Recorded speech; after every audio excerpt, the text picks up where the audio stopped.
Today, I'll show you how to run multiple Chrome profiles for different accounts. If you use separate Google accounts for work, personal use, school, or clients, Chrome profiles are one of the best ways to keep everything organized. Google says, Chrome profiles keep your bookmarks, history, passwords, extensions, and other settings separate. So each profile works like its own browser space.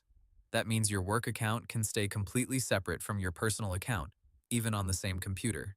To get started, open Google Chrome on your computer and click the profile icon in the top right corner. Then choose Add Chrome Profile.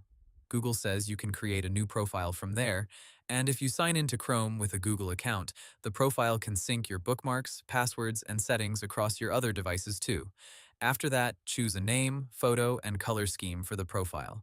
This makes it much easier to tell your accounts apart. For example, you could make your work profile blue, your personal profile green, and your school profile red. Google says each profile can have its own name, photo, and color, which helps you switch between them quickly. Now sign into the Google account you want to use inside that profile, then repeat the same steps for any other accounts you want to keep separate. Google says Chrome supports switching between profiles from the profile menu, so once you create them, you can move between them anytime without mixing account data.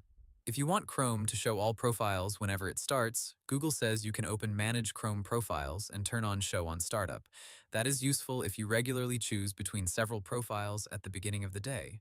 There is also a difference between Chrome profiles and simply signing in to multiple Google accounts in one browser.